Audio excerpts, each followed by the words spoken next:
Kedua pasangan calon akan memberikan pertanyaan dan juga argumentasinya. Untuk itu kami persilakan kembali mengisi tempat yang telah disiapkan. Pasangan calon nomor urut 1 dan juga pasangan calon nomor urut 2. Berikutnya kami mohon kebersamaannya untuk tetap tenang. Akan dimulai oleh pasangan calon nomor urut 1 memberikan pertanyaan ke pasangan calon nomor urut 2. Waktu 2 menit dimulai ketika Anda berbicara. Ya, terima kasih untuk kesempatan berikutnya. Ya, ini terkait dengan visi misi paslon nomor 2. Izinkan dah. Ya, ada yang saya baca terkait dengan zero honorer. Ya. Sementara bahwasanya honorer, pengangkatan sebuah honorer ini menjadi kewenangan dari pemerintah pusat. Ya.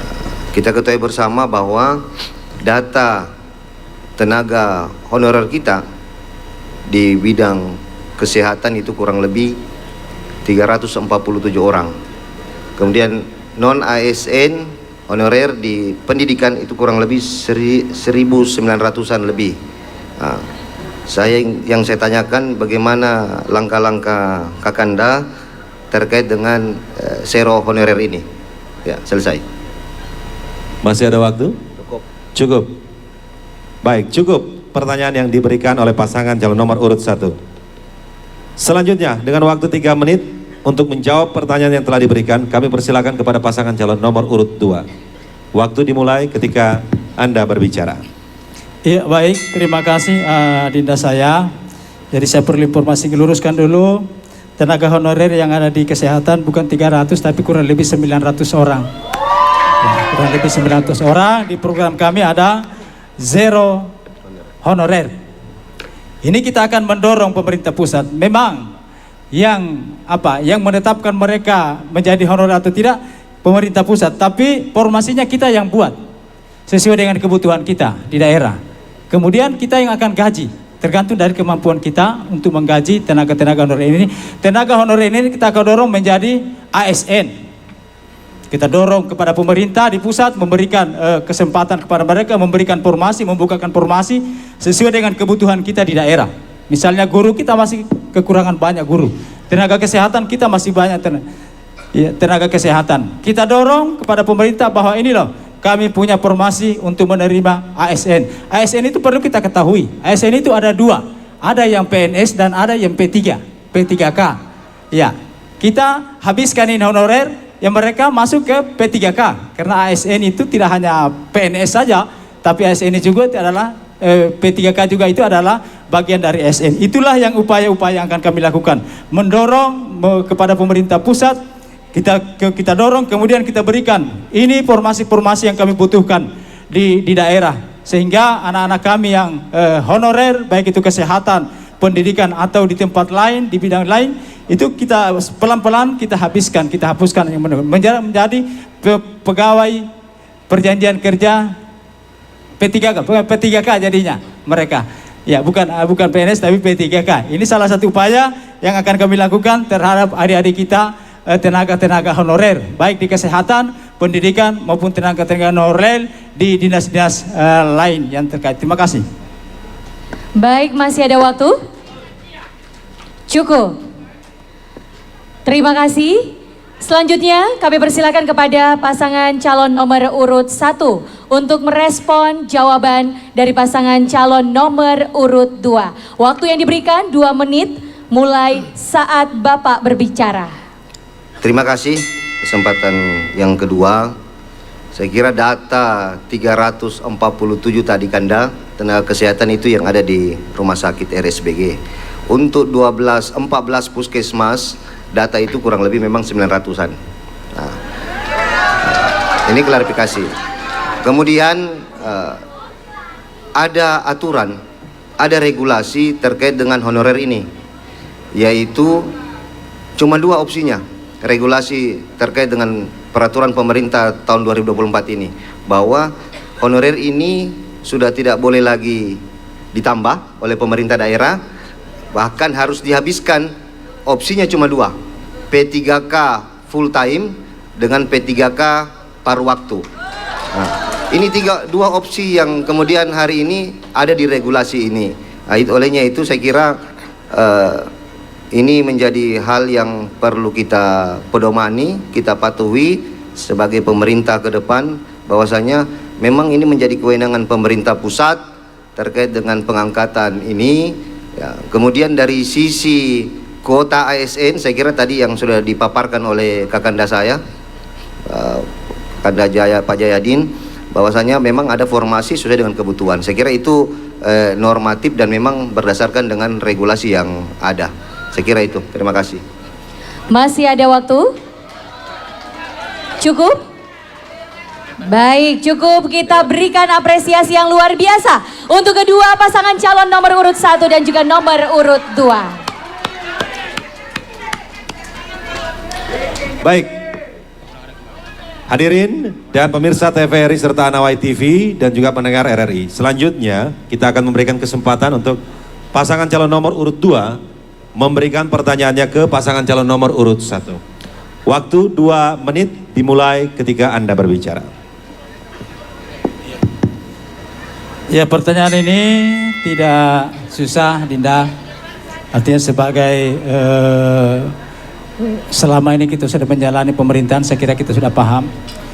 Saya hanya minta saja uraikan secara rinci terkait dengan postur APBD kita setiap tahun. Ya, diuraikan secara rinci postur dari APBD kita setiap tahun yang kita bahas nih, supaya ketika kita menjalani pemerintahan ini kita berjalan pada koridor-koridor yang benar. Saya kira itu saja. Masih ada waktu? Cukup? Cukup. Pertanyaan sudah diberikan. Waktu 3 menit untuk pasangan calon nomor urut 1 menjawab pertanyaan tersebut. Terima kasih, Kakanda. Terkait dengan postur APBD, ada 3 item. Yang pertama itu terkait dengan pendapatan atau penerimaan. Pendapatan di sini terkait dengan pajak, retribusi, dan hasil kekayaan yang dikelola secara terpisah. Itu terkait dengan pendapatan dan penerimaan. Kemudian yang kedua terkait dengan belanja. Belanja ini ya belanja modal, belanja barang dan jasa, dan belanja pegawai.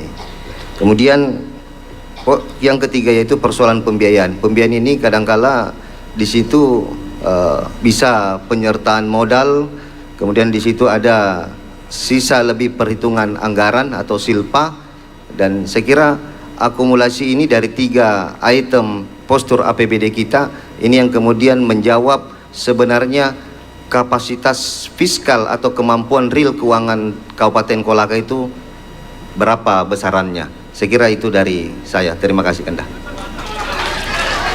Masih ada waktu? Cukup? Cukup? Baik, terima kasih. Selanjutnya kami persilakan kepada pasangan calon nomor urut 2 untuk merespon jawaban dari pasangan calon nomor urut 1. Waktu yang diberikan 2 menit dimulai saat Anda berbicara. Iya, baik, Adinda. Itu adalah bagian kecil dari pendapatan kita, APBD kita, kalau kita hanya bicara pajak. Tapi bagian terbesar dari pendapatan daerah itu pertama adalah dana transfer dari pusat. Ya, dana transfer dari pusat, kemudian dana transfer dari provinsi atau kabupaten. Kemudian tadi hanya disebutkan pajak, tapi sesungguhnya ada PAD, ada sumber-sumber pendapatan asli daerah yang menjadi pendapatan kita. Yang hari ini, yang ke depan insya Allah akan menjadi lebih. Hari ini kita berada di angka 180 sampai 200 miliar paling tinggi, itu pendapatan. Kemudian ada pendapatan dari pendapatan lain yang sah. Yang sah itu juga masuk kepada dalam postur APBD kita. Kemudian yang lainnya itu adalah belanja. Ya, ada belanja operasional, di situ ada gaji, kemudian belanja-belanja lain oleh teman-teman, kemudian ada ya termasuk belanja, termasuk pembiayaan ada di dalamnya situ. Jadi saya kira apa yang disampaikan tadi kurang lengkap, kita lengkapi bahwa di sana ada pendapatan, ada PAD, ada transfer baik itu dari pusat maupun dari transfer antar daerah dalam provinsi, kemudian pendapatan sah yang lainnya. Saya kira itu. Baik, masih ada waktu. Dari Kabupaten Kolaka ini sudah tidak layak sebenarnya. Sudah 40 tahun, hampir 50 tahun umurnya, sehingga ini ketika diberikan amanah, ini juga menjadi perhatian kami, sehingga para pembeli, para penjual dan pembeli bisa nyaman di dalam pasar. Kemudian kita akan tata, kita akan kelola supaya pasar modern produksi mereka di dalam pasar. Kemudian yang kedua, ada keinginan dari kami.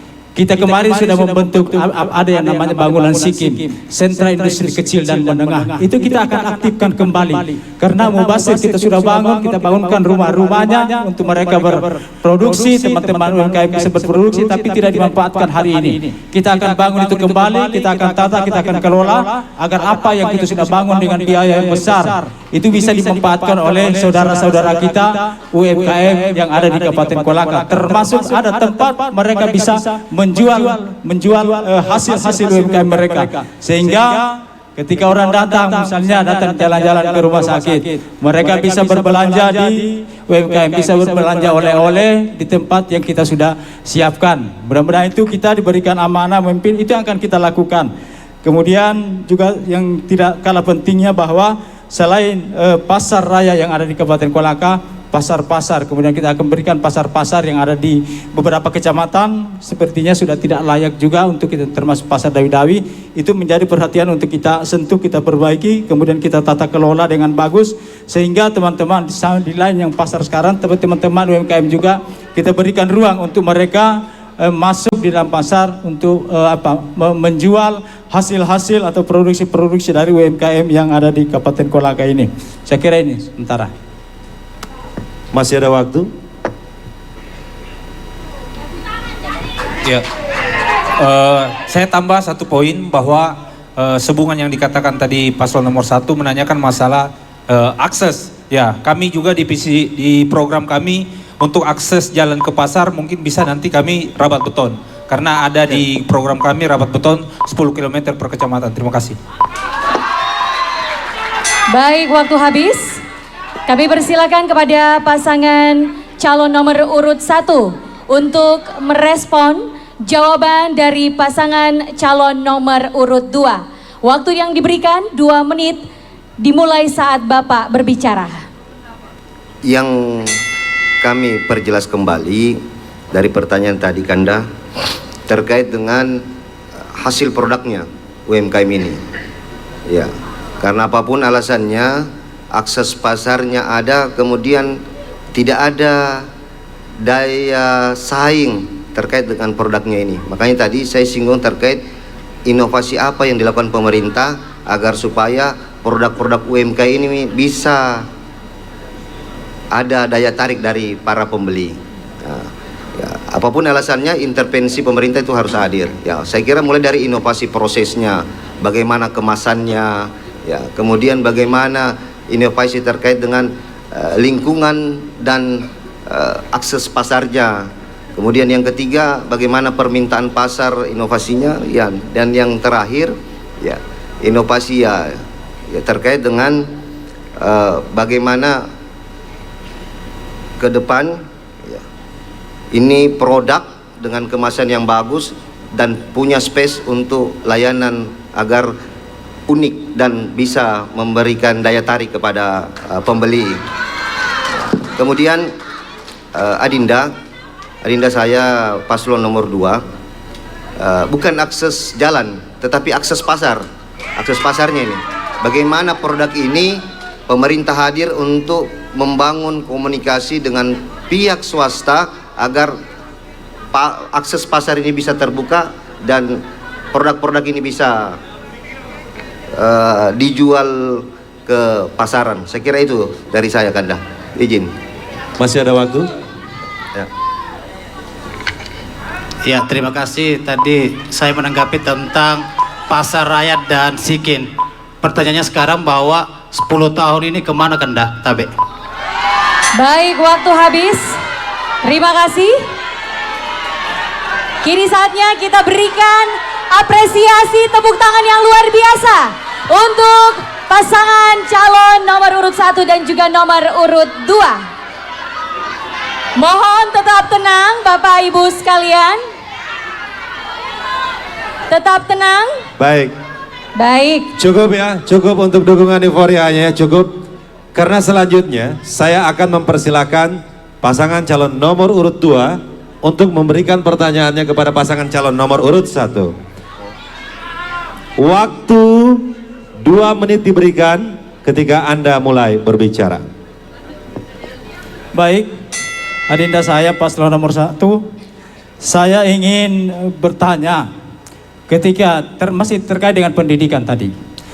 Ketika Anda diberikan amanah menjadi bupati, ada program pemerintah yang harus kita sukseskan bahwa minimal masyarakat Indonesia, warga negara Indonesia minimal pendidikannya adalah 12 tahun atau wajib belajar 12 tahun. Sementara kita di Kabupaten Kolaka lama belajar hari ini 9,35. Upaya-upaya apa yang akan paslon lakukan ketika nanti diberikan amanah untuk memimpin supaya percepatan pencapaian 12 tahun wajib belajar itu bisa kita capai. Kemudian yang kedua, adinda saya, ya, Pak Paslon Wakil Bupati, bagaimana tanggapan saudara jika masih ada kelompok orang-orang tertentu yang tidak sabar untuk bersekolah dan mereka bersekolah dan mendapatkan gelar secara benar sehingga harus menempuh cara lain untuk mendapatkan gelar sarjana secara tidak prosedural, karena praktek-praktek seperti ini terus akan merusak upaya kita dalam rangka kita membangun pendidikan kita. Kira-kira apa tanggapannya terhadap orang-orang atau kelompok seperti itu yang ingin mendapatkan tapi tidak prosedural? Terima kasih. Masih ada waktu? Cukup. Mohon tenang Bapak Ibu sekalian. Cukup? Baik, kami beri kesempatan kepada pasangan calon nomor urut 1 untuk menjawab pertanyaan dari pasangan calon nomor urut 2. Waktu yang diberikan 3 menit dimulai saat Anda berbicara. Terima kasih, Kanda. Saya kira tadi terkait dengan program wajib belajar 12 tahun. Saya kira ini program dari pemerintah pusat yang kemudian hari ini ya menurut angka rata-rata tadi 9 tahun ini ya apa yang harus kita lakukan? Ya, saya kira pertama kita memberikan pendidikan gratis kepada masyarakat Kolaka. Ya, agar mereka orang-orang tua siswa ini bisa menyekolahkan anaknya. Ya. Kemudian intervensinya dengan pendidikan gratis ini, Kanda, yang pertama yaitu terkait dengan kalau ada biaya di situ, ada pungutan di situ. Ya, ini yang harus kita fokuskan agar ini bisa digratiskan. Ya, ya. Bukan hanya dari sisi pembiayaan, baik itu mungkin sekarang ini sudah tidak ada uang komite di SD dan SMP, tetapi masih ada faktanya, masih ada uang modus apapun itu. Ya, alasannya bahwa ini untuk partisipasi pembangunan. Nah, ini yang akan kita lakukan pengawasan agar supaya memang clear bahwa memang pendidikan gratis ini memang wajib kita lakukan karena ini adalah bagian dari kebutuhan dasar masyarakat Kolaka.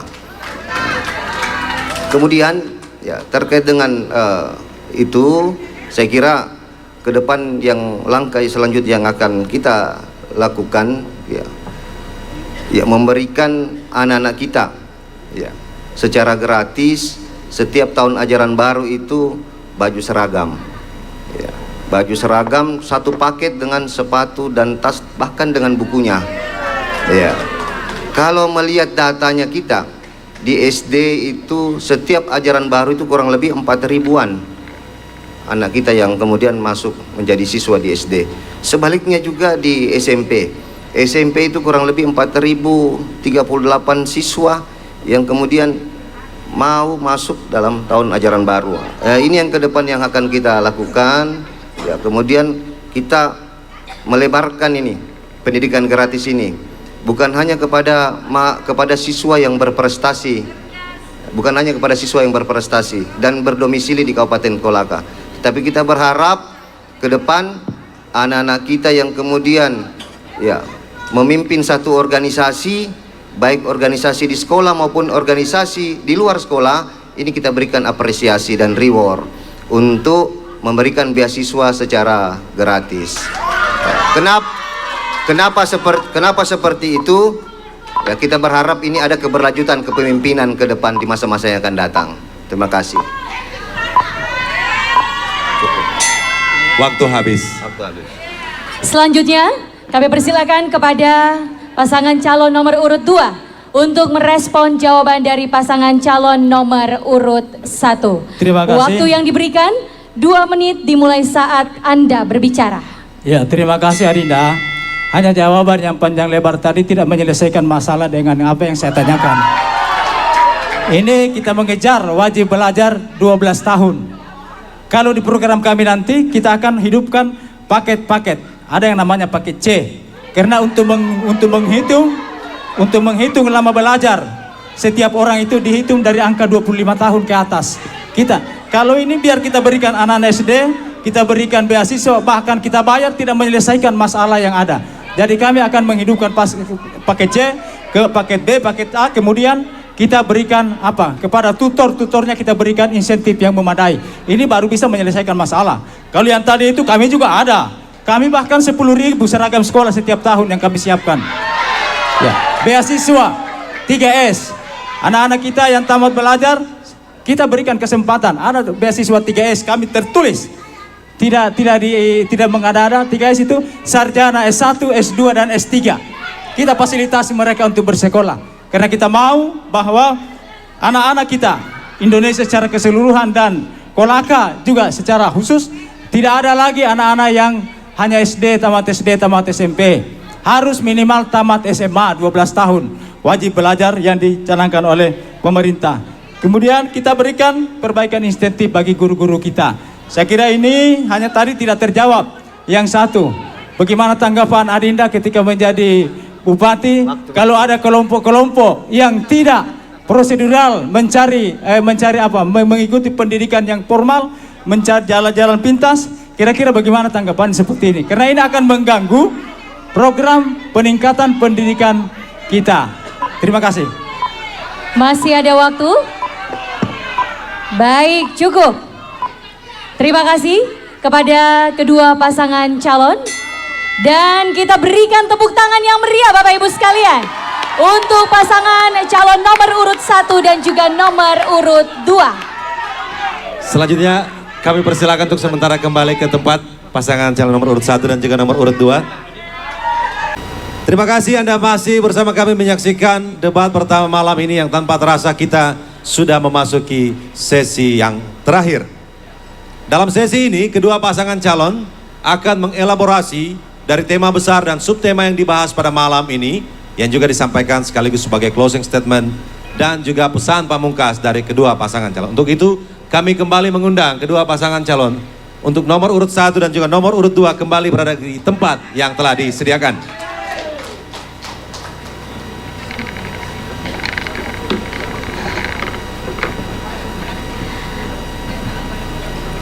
Baik, Bapak Ibu, hadirin dan juga pemirsa, untuk di segmen ini kami berikan kesempatan pertama untuk menyampaikan pernyataan pamungkasnya kepada pasangan calon nomor urut 2. Dan kami berikan waktu 3 menit dimulai dari Anda berbicara. Baik, bismillahirrahmanirrahim. Assalamualaikum warahmatullahi wabarakatuh. Kepada kita semua yang hadir tanpa menyebutkan satu persatu, yang jelasnya kami menghormati Bapak semua. Kepada pemirsa atau penonton TVRI yang live pada hari ini, setelah melaksanakan debat kita pada malam hari ini, alhamdulillah berjalan dengan baik, dengan aman dan nyaman. Kami dari pasangan Jadi, untuk closing kami adalah bahwa kesejahteraan masyarakat dan kemajuan daerah Kolaka adalah keniscayaan yang kita semua harapkan terwujud di Kabupaten Kolaka. Kemudian 6, semua ini bisa kita wujudkan jikalau kebersamaan, persaudaraan, juga gotong royong menjadi pondasi utama yang kita kedepankan bersama. Muhammad Jayadin dan Denny Germanto Lisan adalah dua insan manusia yang bertekad mengabdikan diri kepada masyarakat Kabupaten Kolaka untuk merawat tali silaturahmi di atas semua perbedaan golongan. Saya percaya bahwa semua ini dapat kita wujudkan karena kita adalah orang-orang yang telah merawat kebersamaan ini dan memberikan kontribusi terhadap Kabupaten Kolaka yang kita cintai bersama. Jangan pernah bertanya apa yang bisa kita dapatkan dari bumi Kolaka ini. Namun tanyalah diri kita masing-masing apa yang kita sudah berikan untuk daerah yang kita cintai, Kabupaten Kolaka ini. Sekali berlayar, pantang surut, langkah ke belakang. Mari bersama saya Haji Muhammad Jayadin dan Denny Germanto Lisan dalam gerakan harmoni membangun Kolaka. Sebelum saya tutup karena masih ada waktu, saya mengharapkan kepada kita semua, baik itu pendukung, relawan dari pasangan nomor 2, demikian juga pasangan nomor 1. Mari kita jalani hari-hari terakhir kampanye ini sampai tiba pada tanggal 27. Silakan kita berkampanye, menjual program, menjual visi misi kita, tanpa harus mencederai, melukai saudara-saudara kita yang lain. Tinggalkan kampanye menjelekkan orang. Jangan kita menjelekkan orang. Jangan kita melakukan pembusukan terhadap orang. Karena kita sama-sama adalah orang yang baik. Jangan sampai orang lain kita busukkan, ternyata kita lebih busuk daripada orang yang kita busukkan. Kita kampanye, kita jual program-program kita, visi misi kita, apa yang akan kita lakukan ke depan. Biar masyarakat tahu bahwa inilah dua pasang calon yang akan bertarung dan yang akan kita pilih menjadi pemimpin Kabupaten Kolaka. Kepada seluruh masyarakat, gunakan hak pilih dengan sebaik-baiknya, karena satu suara menentukan perjalanan Kabupaten Kolaka 5 tahun ke depan. Nanti datang ke TPS, kemudian masuk ke bilik suara, pertama buka suara, yang kedua coblos nomor 2, dan yang ketiga lipat. Kemudian masukkan waktu habis. Kartu suara. Terima kasih. Terima kasih untuk pasangan calon nomor urut 2. Dan untuk selanjutnya kami berikan kesempatan untuk menyampaikan pernyataan pamungkasnya kepada pasangan calon nomor urut 1. Waktu yang diberikan 3 menit dimulai dari sekarang. Assalamualaikum warahmatullahi wabarakatuh. Selamat malam, salam, Om Swastiastu, Namo Buddhaya, dan salam kebajikan. Pada malam hari ini adalah perjalanan peristiwa politik di pemilihan kepala daerah 2024 ini. Ini momentum buat seluruh masyarakat Kabupaten Kolaka untuk menilai siapa yang pantas untuk memimpin Kabupaten Kolaka 5 tahun ke depan. Kami berdua, Amri dan Husmaluddin, dalam perjalanan kami ini adalah mengejar takdir kami untuk mengabdi di tanah kelahiran, tanah Wonome Kongga yang sama-sama kita cintai. Olehnya itu, pada kita semua di momentum debat pertama ini dengan tema kesejahteraan dan memajukan daerah adalah tugas pemerintah dengan stakeholder yang lainnya. Masyarakat dan sektor swasta harus ikut andil dan hadir untuk memberikan kontribusi dalam perjalanan kesejahteraan dan kemakmuran masyarakat di Kabupaten Kolaka. Olehnya itu, saya berdua, adinda saya Haji Husmaluddin, berpasangan dengan tagline beramal bersama Amri dan Husmaluddin. Makna berpasangan ini menjadi komitmen kami berdua, bahwasanya cepat sama-sama tidak saling mendahului. Kemudian pintar sama-sama tidak saling menggurui. Dan yang terakhir, tajam sama-sama tidak akan melukai. Itulah yang menjadi komitmen saya berdua dalam perjalanan apabila amanah itu diberikan kepada kami berdua untuk memimpin Kabupaten Kolaka di 5 tahun ke depan. Masih ada waktu, kami persilakan. Ya, kalau mau Ki menang bersatu Ki semua. Karena tidak ada dua pemenang, cuma satu pemenang. Sekian, sebelum saya tutup saya pantung sedikit. Debat perdana begitu seru. Mari kita bersatu. Beramal Ki di nomor 1 untuk Kolaka yang lebih sejahtera.